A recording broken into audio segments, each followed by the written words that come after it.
Kalau di tempat lain malah ada yang jasa parkir gitu, suatu tempat yang nanti dia bayar ke yang punya rumah gitu. Ada juga seperti itu sih. Di depan itu kan di samping ini juga parkir, di samping sana sampai ke sana. Kos-kosan juga di sini. Kos-kosan banyak di sini karena notabene siswa kita itu adalah luar daerah. Iya. Dari daerah 49, dari daerah Soyan, dari daerah Halaban, dari daerah Suliki, dari daerah Mai. Pokoknya kayak untuk SMK itu emang jadi favorit untuk PKU 50 kota nih kita bisa cari. Nah itu salah satu mungkin jadi aset, sehingga itu berpengaruh ke masyarakat sekitar. Dari segi apalagi dari segi politik mungkin kita dalam pemilihan apapun itu dilakukan secara demonstrasi, pemilihan OSIS, pemilihan baru-baru ini kami juga melakukan pemilihan warga sama gitu jurusan karena di sini kan ada kita jurusan. Kita jurusan kita program keahlian. Misalnya saya pemasaran, ada lagi nanti ketuanya, ada di kafe, ada lagi ketuanya. Jadi mengkoordinator ya Bu? Iya, perwakilan sebenarnya itu levelnya sama dengan wakil. Ya, waktu di sini ada wakasarana, wakakurikulum, wakahumas, wakakesiswaan ada 4. Nah, yang program keahlian ada pemasaran, ada akuntansi, ada di kafe, ada perkantoran, ada juga 4. Jadi itu kemarin yang kami lakukan secara demokrasi, pemungutan suara. Nah, terus satu hal lagi kemarin waktu P5 itu juga ada kita kerjasama dengan Bawaslu ya. Mereka memberikan sosialisasi bagaimana kalau anak-anak sudah berumur 17 tahun sudah punya KTP harus ikut mensuarakan pilihannya. Nah, seperti itu kira-kira. Ternyata luar biasa aset yang ada di SMK Negeri 1 PFU ini ya, bahkan membawa dampak yang sangat positif bagi masyarakat sekitar. Ya kan, paling tidak meningkatkan perekonomian ya Bu, perekonomian lingkungan sekitar, dan itu sangat bagus ya gitu ya kan. Oke. Terus apa saja kira-kira kendala dan tantangan yang Ibu hadapi saat melakukan identifikasi sumber daya sekolah dan bagaimana cara Ibu untuk mengatasinya? Tantangannya kira-kira mungkin yang kemarin itu karena bagian aset itu banyak ya pintu-pintunya. Terutama kami berbicara itu kemarin dengan Wakasarana. Jadi Wakasarana menjelaskan kalau masalah aset itu pengeluaran dengan sekian 1 juta lebih itu harus masuk di sini. Nah itu pula kami yang pusing kemarin. harus masuk RKAS-nya, harus masuk ininya, ini tidak bisa dikeluarkan seperti ini saja. Jadi kami butuh mungkin tidak hanya sekedar penjelasan. Tapi kata Wakasarana itu juga tidak bisa dikoordinir oleh beberapa orang, hanya 1 orang yang punya kuasa untuk memberikan itu gitu kata. Jadi ada mungkin beberapa aset itu kayak pengeluaran di sekolah ini yang tidak bisa diketahui oleh umum. Dari mana masuknya ini, kemana perginya, dari siapa bertanggung jawabnya. Jadi tidak sedetail itu. Iya, memberikan informasi. Cuman Wakasarana mengatakan, nah kalau ini harus pakai kertas ini, kalau ini harus melapor ke sini, kalau ini tidak bisa dikeluarkan dari sini. Nah itu yang pusing kemarin tantangannya. Kami cuma mendengarkan saja. Memang bukan ranah kita ya, jadi kita tidak begitu paham tentang ini pakai silat. Karena jelasannya silat. Karena memang itu kan masuk ke finansial ya. Modal finansial. Apakah ini sedikit bertanya, apakah modal finansial hanya memang penyaluran dana BOS dari negara atau memang ada komite atau sebagainya? Ada.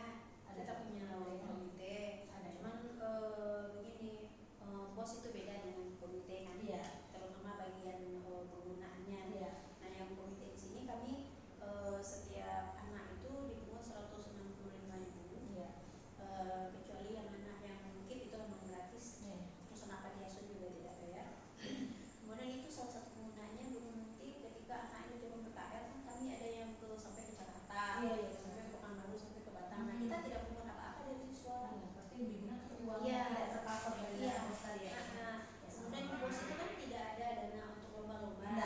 Nah ketika kita ada lomba itu, komite inilah ketika tidak ada jalan dari BOS maka kita larikan ke komite. Nah beasiswanya juga ada dari komite.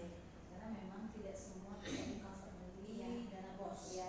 Ada juknis tertentu yang mesti bagaimana penggunaannya dan untuk apa digunakannya. Terus satu lagi mungkin aset finansial itu karena sekolah kita ini sudah sekolah besar, kita juga punya teaching factory namanya. Jadi teaching factory ini nanti kan di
banyak aset yang bisa dimanfaatkan untuk pengembangan sekolah ini. Ya. Mungkin itu dampaknya bukan hanya ke kita saja, tapi juga ke masyarakat sekitar yang ada di sekolah ini. Iya.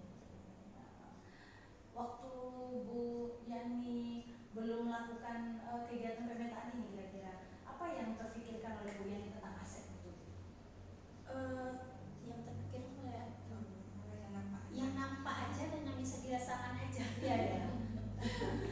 Maksudnya yang berhubungan dengan pribadi saya sendiri mungkin. Oh, iya. Mungkin misal contoh kecil aja ini ya. Kita punya HP, kita punya apa namanya? Laptop Iya, iya, aja. iya. Tapi kita sering pakai kita sendiri. Nah, Iya. jadi saya berpikir di sana, apa yang sekolah bisa? Sebenarnya saya juga yang berpikir. Iya, iya, iya. Nah, nanti saya akan melapor ke Wakil Sarana.